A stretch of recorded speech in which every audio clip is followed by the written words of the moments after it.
I think everyone has an understanding that extinction happens. There are lineages in the past that are no longer with us in the present. We might infer that from evidence from the fossil record. There are fossilized organisms for which we find no evidence that those organisms exist today, therefore we say they're extinct. Or you could just simply go with what we've observed over the last few hundred years.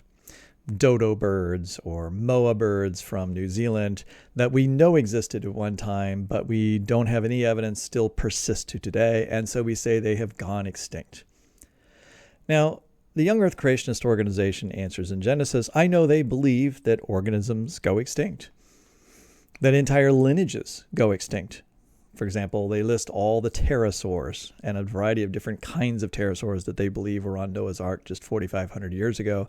And yet pterosaurs, flying reptiles, aren't with us today. And there's a long list of things that they have as organisms that were on the Ark that no longer are with us today. So a massive amounts of extinction have happened within their particular creationist model. But what I find fascinating is that Dr. Georgia Purdom and other speakers at Answers in Genesis, despite their obvious knowledge that extinction happens, somehow this slips from their mind when they begin to talk about things like speciation rates and talk about how quickly organisms have adapted to this present world. I want to demonstrate that by looking at a very recent talk by Dr. Georgia Purdom in which he talks about the Answers in Genesis model of speciation or post-flood speciation. And we'll take a look at how she completely forgets about or eliminates or intentionally is avoiding one very crucial piece of information in all of her formulas, and that is the fact that extinction happens. Let's talk about that and more coming up.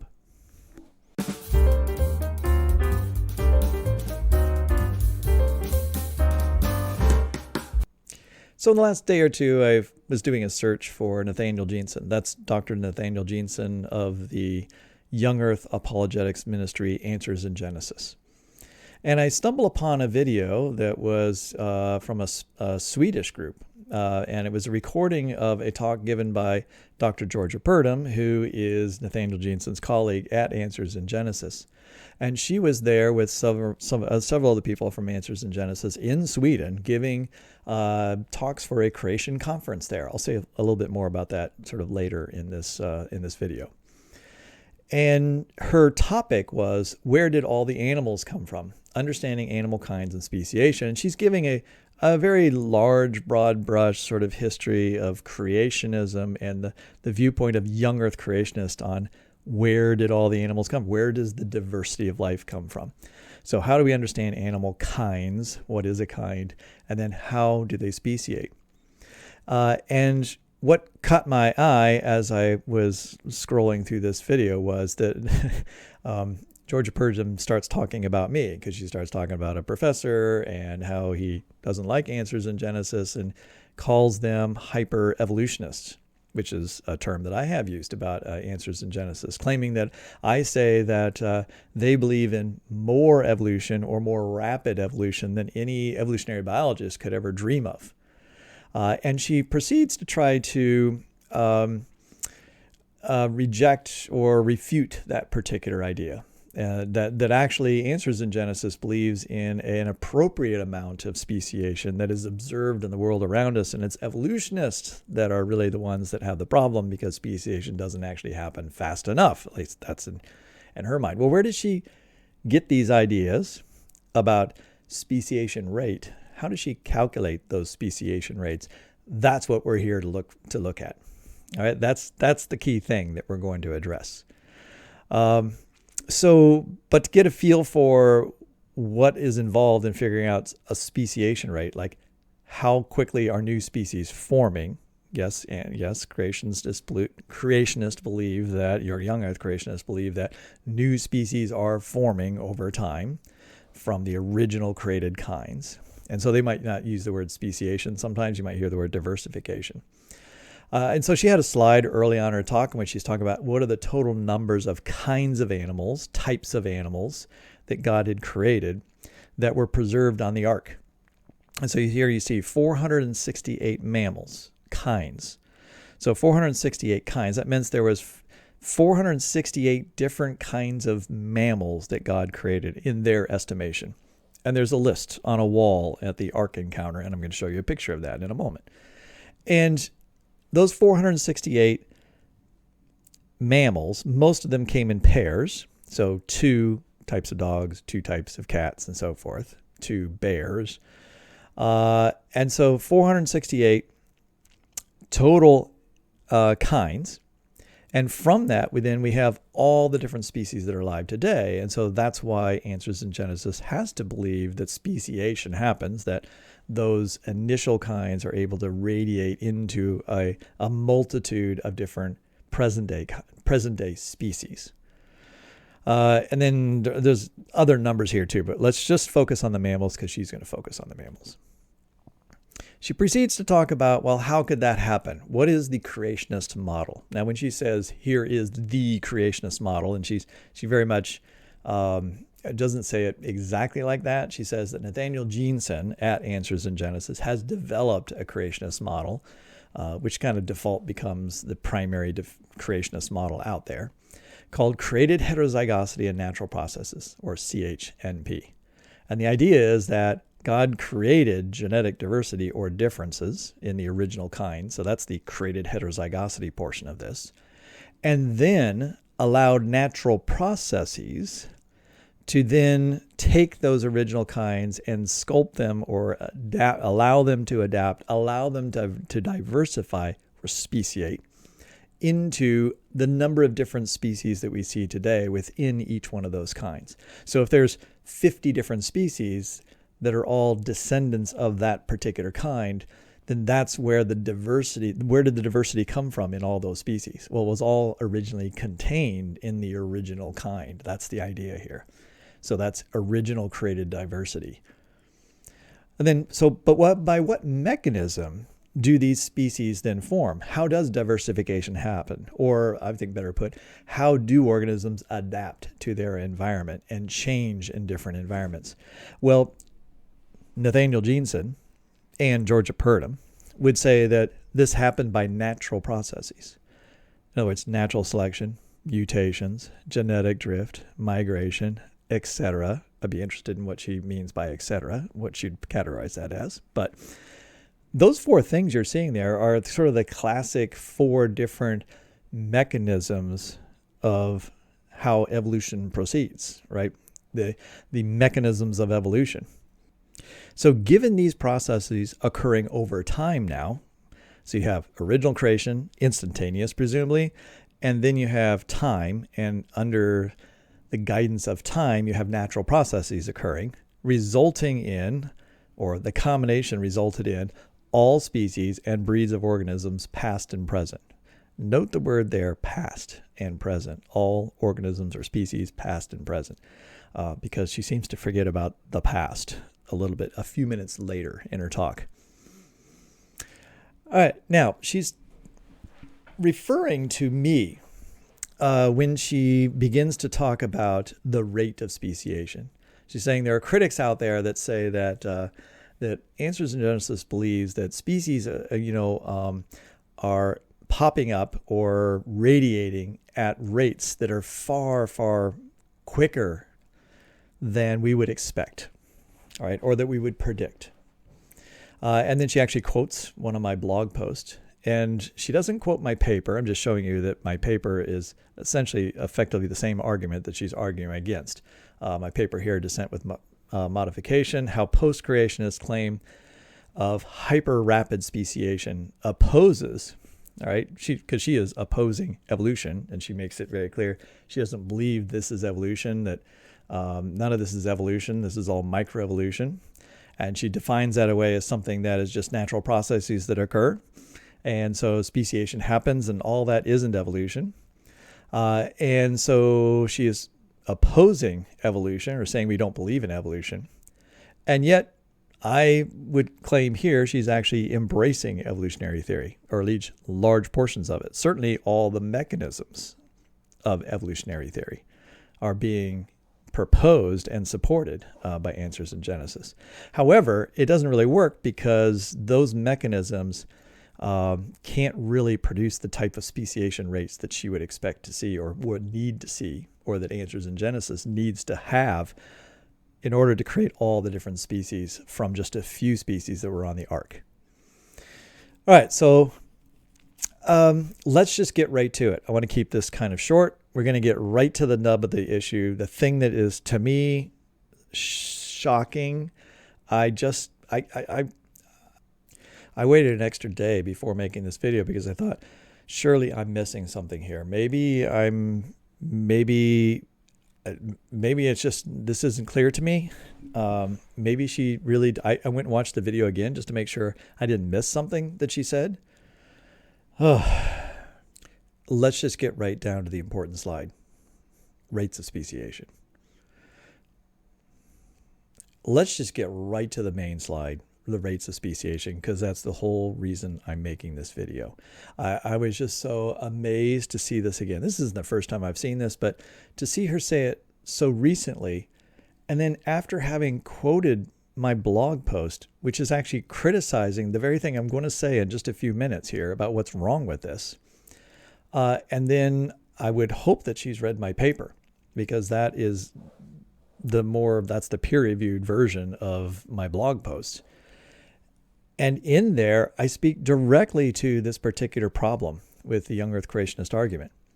And yet here I hear her saying the words that I've criticized before. Let me tell you what I'm talking about. So, and you can tell me, am I crazy? Am I just missing something here?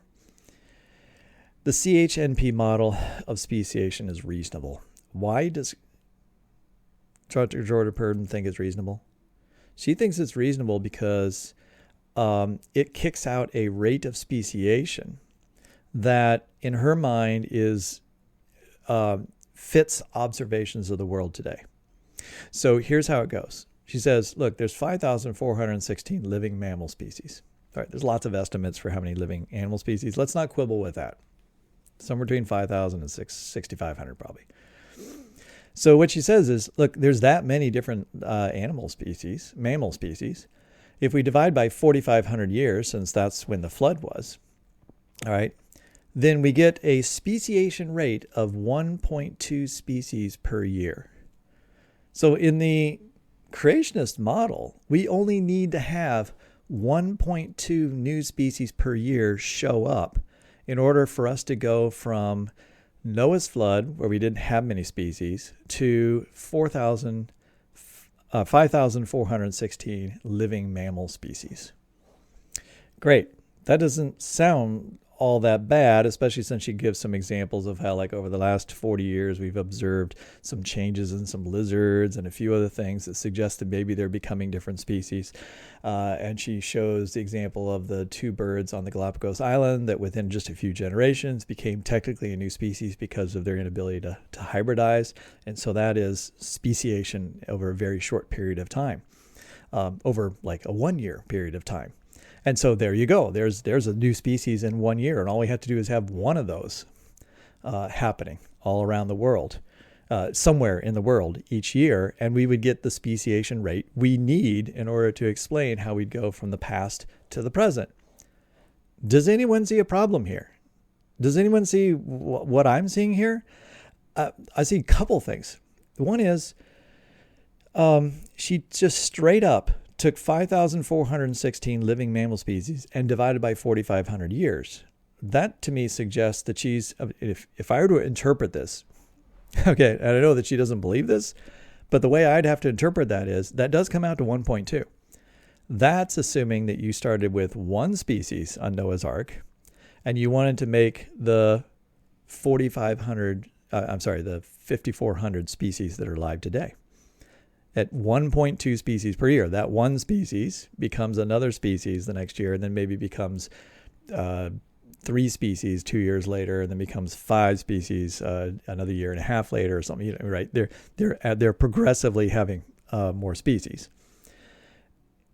The average rate is assuming that you only started with one species, but I showed you that slide about how many different mammal species there were on the Ark. I can't remember what it was now. 468. They think there was 468 different kinds. I think at a minimum, you got to say if you started with 468, then you don't have as many species needed per year in order to get to 5,460. This is all a very minor point. It's a minor point because what's really missing here? All the extinct species. She says over and over in her talk, she talks about there's 35 different dogs. There's 35 living species of dogs. And so to go from 1 to 35, that would be very hard at all because that's not very many new species you have to form from the 2 original dogs. They have a certain amount of variation, and so therefore they're going to give rise to those 35 dogs. And then she mentions multiple times that there is only 8 bears.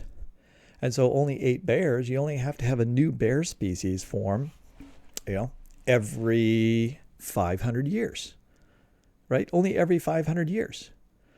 And then she proceeds to talk about a couple different other families. There's only this many different species. And so since the flood, you would only need to have a new species every 300 years or every 200 years. And in total, then, you only need each year for about 1 new species in different kinds to show up in order for us to explain present-day diversity. It all sounds really nice. Where are the extinct species? Didn't she understand that speciation happens? That's right. Okay, let's think about this just a little bit here. There's another 100 species of canines that are extinct, right? We're known from the fossil record. And you might say, well, maybe those were all species before the flood. Nope, not for Answers in Genesis, not for Dr. Georgia Purdom, not for Nathaniel Jeanson. They believe that the flood ended somewhere around the Cretaceous Paleogene era. That's the flood, post-flood boundary. In other words, they will say that all the different fossil species that we have today, the other 100 fossil species, are all in the post-flood world.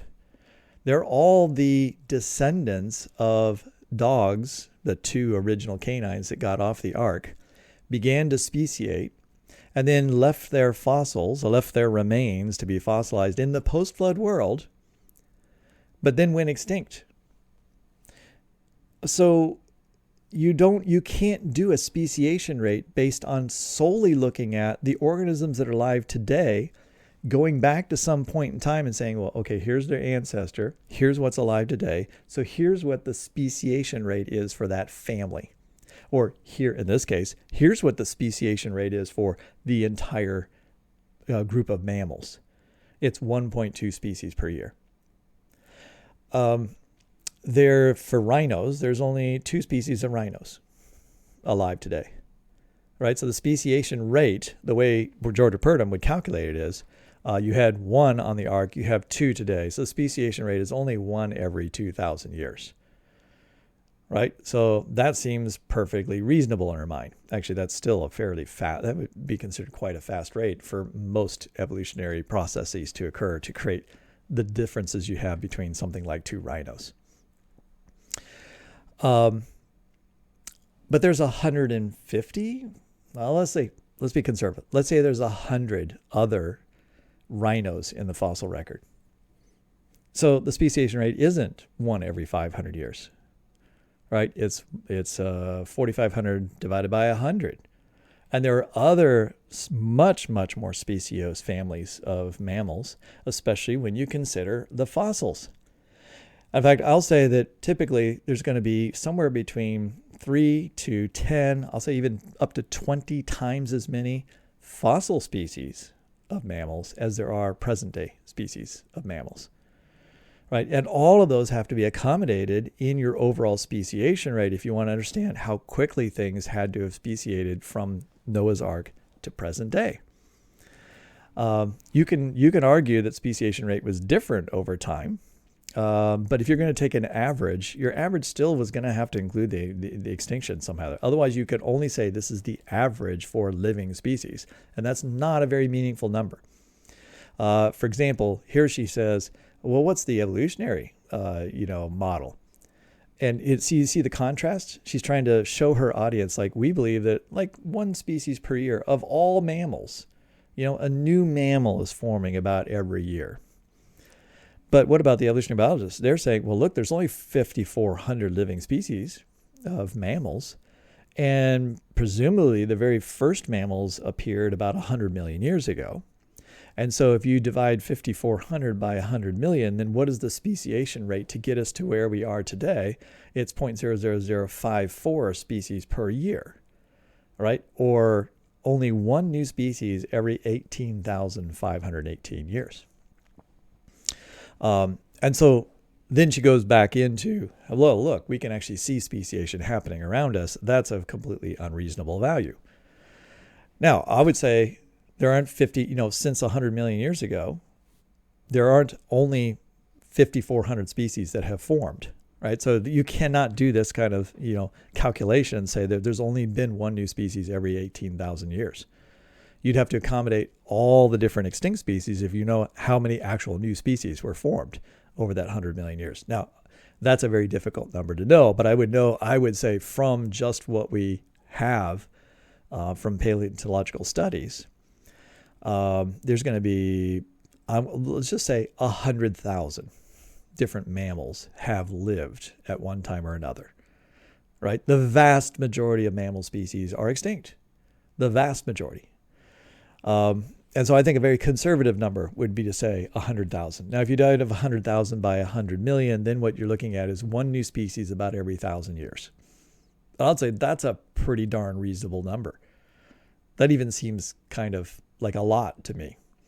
Now, remember, if you have one every 1,000 years, it doesn't mean you don't have species that aren't forming very, very quickly.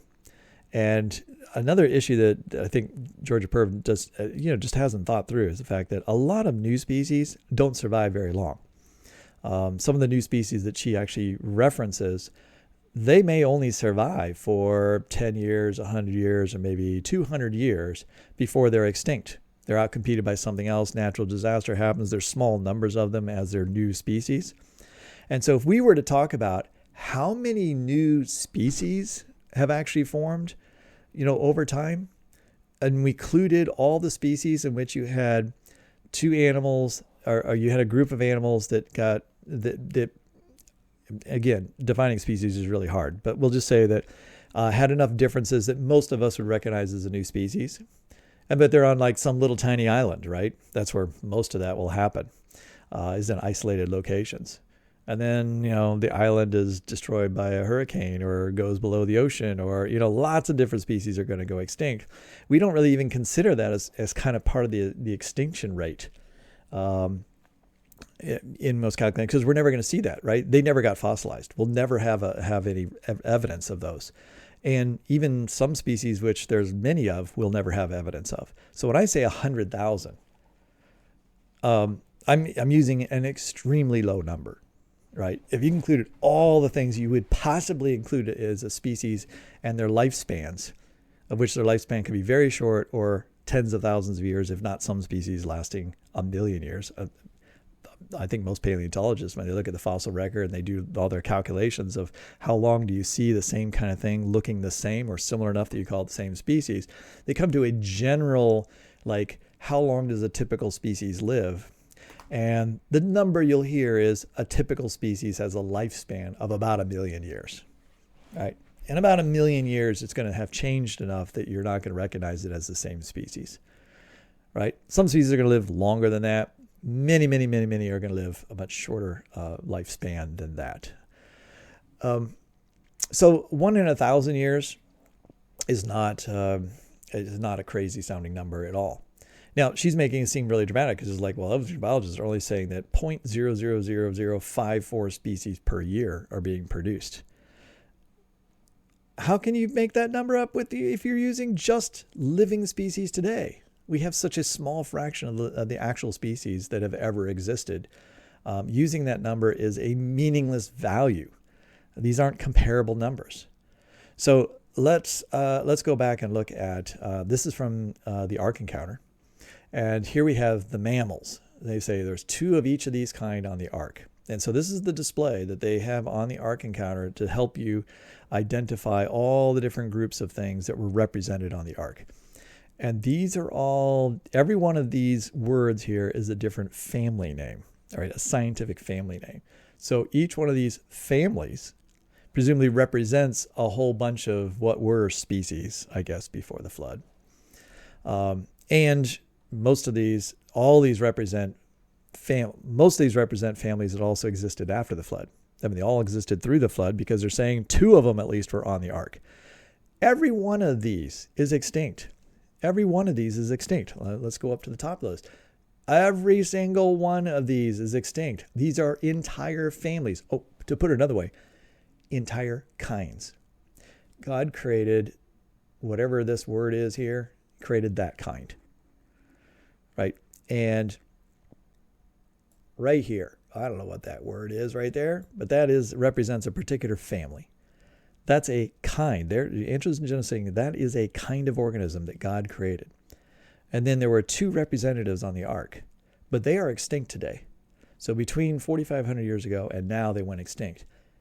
Every one of these kinds went extinct. So these kinds all, representatives of these kinds all got off the ark, and every single one of them met their doom.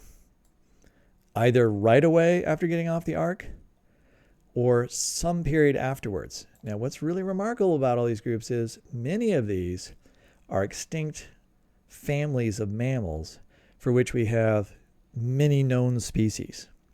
And they're in the post-flood record, which means they did get off the ark. They did speciate into 10, 20, 30, 40 different species in different parts of the world. And then they all went extinct because none of them are alive today. And when did they go extinct? As far as we can tell, they haven't been around for thousands of years. No one has, for most of these groups, we wouldn't have any, nobody has any eyewitness evidence of any of these groups existing. And so in their model, I guess they got off the ark. They immediately speciated into lots of different species. That would be what? Really, really fast speciation rates. Right? If 2 animals got off the ark and became 40 species before the Ice Age, the biblical Ice Age, and the biblical Ice Age only occurred, within 300 or 400 years of the flood? And by that time, they're all extinct already? That's 40 species in 400 years. Right? So for that particular family, they're popping out species every other year. Right? It's speciating like crazy. Remember her model, 1.2 is not 1.2 per each kind. It's 1.2 species for all mammals over 4,500 years. Right? So she makes it sound like that's a reasonable number. I still think that's an incredibly high rate, but given what she actually should be saying, she's greatly exaggerating, right? The speciation rate. And by exaggerating, I mean we're too low of a number. It should be much, much higher than that when you include all the different extinct things. I think this is really remarkable that all of these things are extinct, right? There was, she had said there was 468 different mammal species on the ark. Of those, 2/3 of them we don't have anymore, right? I think that, creationists have an extinction problem, actually. That God has created a world in which he's filled it with this immense amount of diversity, some 300 different kinds of mammals, of which each kind then has diversified into different species. And all of them are gone. None of them exist anymore.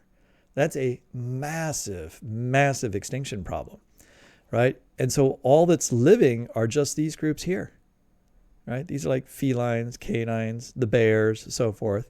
And she's doing her calculation using only these down here, only the living representatives, and just completely forgetting that there is this entire group of extinct things and all these species. She needs to incorporate that into her calculation as well.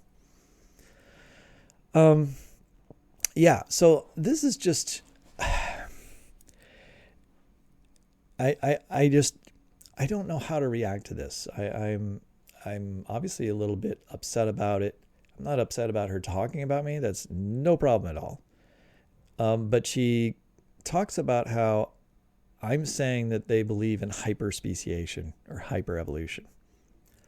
Then she attempts to show that they don't, that actually their rate is the reasonable rate of speciation, but completely miscalculates the rate. And so they do believe in hyperspeciation. They believe in a rate of speciation that goes well beyond anything we've observed in the present day. And even more surprisingly, I went back and I had to watch this a couple times. She talks through a couple examples. Like we actually see, we have observational evidence. We can see with our eyes. We've looked and we have watched some organisms change fairly quickly. And then she gives examples like, well, there is this this lizard that has changed its throat patch, color, or has gotten larger feet, over the last 40 years. So we've watched this thing and it's gotten, so it's become different over time. It's not a different species yet, right? I mean, she didn't provide any evidence that that particular lizard can't reproduce with its ancestor and has lost that kind of connection, genetic connection. All right, so she went through several examples, and I'm thinking each one of these examples took, between years, decades, or maybe even more than decades in order to observe the change. And all you're doing is observing a change in like one or two characteristics of that organism. And you haven't even claimed that any of them are actually new species yet. The only example she could come up with really for an actual new species would be the Galapagos finch, which is a hybridization event, which then resulted in a crossbreed that is different enough that it can't back cross with its parents. And so that's like a new species. And so if we were actually if there was really 1.2 new species of mammals arising every year on average, and we've had a couple hundred years of pretty good observation of mammals, you would think that we'd be able to document a few much more definitive cases of speciation if the speciation rate were really that high. I don't deny that species can't form over a relatively quick period, but those are usually fairly unusual circumstances. And again, I want to remind you, and I want to remind Georgia Purdom, many of those new species will not be long-term survivors. They won't become species that are maybe widespread and very, very common. And so well adapted and grounded in this world for over long periods of time. So you need to, she needs to consider that as well. I'm losing my train of thought, so let me go to my last couple slides and I'll come back to talking about Purdom for a few minutes. So here's this whole thing of like Answers in Genesis being in Sweden. What's up with that? They wouldn't be there if they weren't invited, and so they were invited by a particular group. This is this Genesis website. This is actually in Swedish. I've translated it to English, and so this is a Swedish young Earth creationist. Although I would say they're really focused a lot on intelligent design, but clearly have a young Earth creationist angle to them, and a lot of their materials are from Answers in Genesis and other such groups. And so here's their I guess, statement of faith, or what they are about. The Association Genesis, or the Genesis Association. There's some bad translation here, I'm sure, from Swedish to English. But I find some of the words interesting.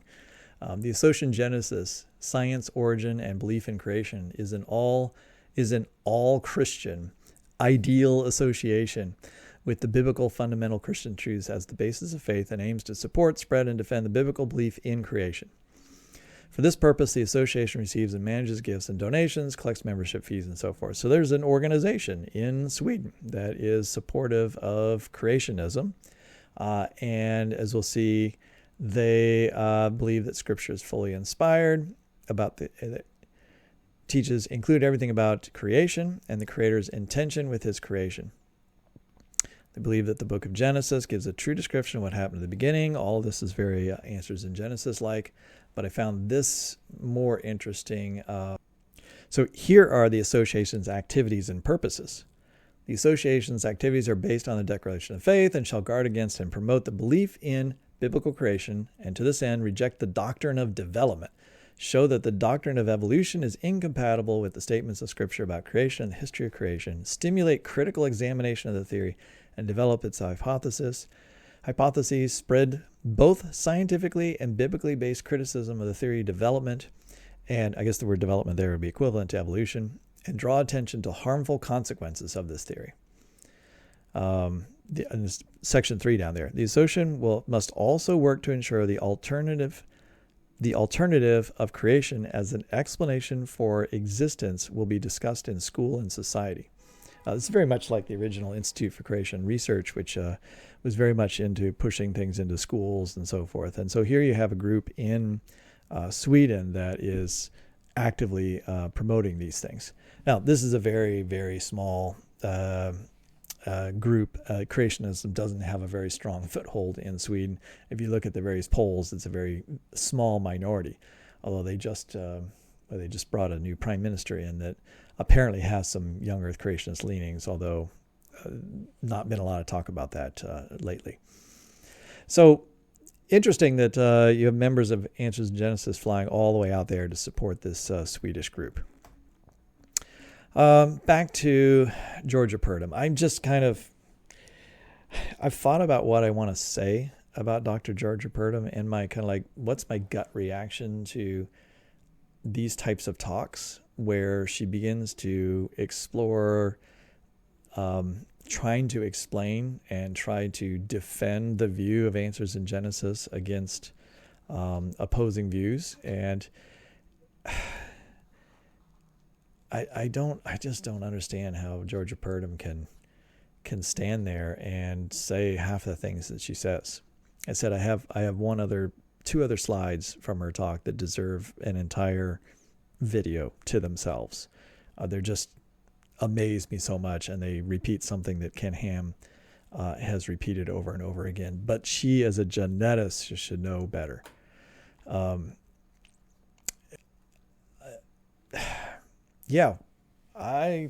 what to say? Are you seeing the same problems I am, or am I completely missing something? Shouldn't extinction be part of this formula? Shouldn't you include all the species that have ever been derived from a common ancestor in your calculation of how quickly speciation must have happened in the past? And isn't it deceptive if you are only using present-day species that have survived to the present to calculate your overall rate of speciation through time, and use that as your comparison, right? I'm going to compare this with the evolutionary model. It's an apples to oranges comparison. Now here she's trying to do an apples to apples comparison because she's trying to say, oh, well, evolutionary biologists believe that the same number of living species have formed over this period of time. Yeah, well, the number of surviving species over that entire process is only 5,416 species, or thereabouts. And so on average, one new species would have formed over 18,518 years. That's a meaningless number, since none of the species that are alive today would have been alive 50 million years ago. All right, so all the species that we have today, actually, I'm going to say that all the species we have today probably would trace their ancestry to no more than maybe 5 million years ago. All right, go back 5 million years in the fossil record, and you'll find similar species, but they'll be extinct species. You won't find any of the same species we have today. And so the speciation rate, if you wanted to talk about what is the rate of speciation for the approximate rate at which new species are forming in the most recent age, right, the last 5 million years, it would be semi-appropriate to say 5,400 divided by 5 million. Even then, there's going to be a lot of other species that formed that went extinct prior to today, right, during that 5 million years. A lot, probably more than 3 times as many have actually survived. But at least your number will be a somewhat approximate number of the actual speciation rate that occurs. And so the bottom line is that when evolutionary biologists think about how population genetics works, how quickly selection can select for characters in new environments, combining with genetic drift and mutations, especially and then when you get to talking about large populations and all this stuff, you start to realize that it does take a long time to shape a population genetically. There are circumstances where it can happen relatively quickly, but for most species, we don't see much change. And Georgia Purdom should be aware that even in a creationist model, if you were to say, okay, let's look back 3,000 years. All right, 3,000 years is still during recorded history, and it's like 2/3 of the way back to the flood. All right, if you do that and you look in, say, the Bible, and you look at descriptions of organisms like, say, the ostrich, right? The ostrich that's described in Job, which is probably at least 3,000 years old, if not 4,000 years old, is a description of the same exact characteristics that we have in an ostrich today, right? I would say that that's the same species. That the Bible, the biblical author is describing the same species of ostrich that's alive today. But I believe that there is a fossil record of other fossil ostriches, right? But it's older than that. So there were other ostriches, but from our observations, right, from what we have from eyewitnesses, we've seen very little change in species. The vast majority of descriptions of organisms from early New Testament times and before, both in the biblical literature but also in the non-biblical literature, describe organisms that are the same as organisms that exist in most of the same exact places that they live today. That suggests a world that isn't changing nearly as rapidly as she's suggesting here, which is an extremely low rate compared to what it should be if she did the calculation the right way. So does the young Earth model match up to observation? Absolutely not. The young Earth model does not fit the observable, I can never say that word, observable record. And that's the thing that she's trying to claim. She's trying to claim that our observations, our eyes, are able to see an approximate speciation rate that fits our calculated speciation rate, right? Because she's saying, oh, well, we can calculate the speciation rate by knowing how many were on the Ark and then today and present and get this calculation. And even though we can't see that, all those events, we can observe with our eyes, and we see something very similar in the modern world. We see that right. I don't think she's right about what we see, and she's not right in her calculation. It's double wrong.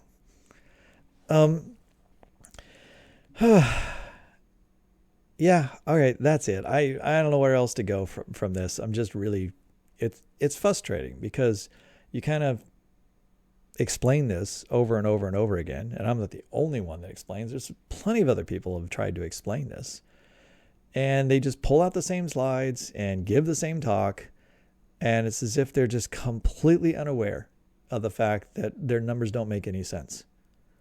They make sense to a completely naive and oblivious audience, and I guess that's all that's important.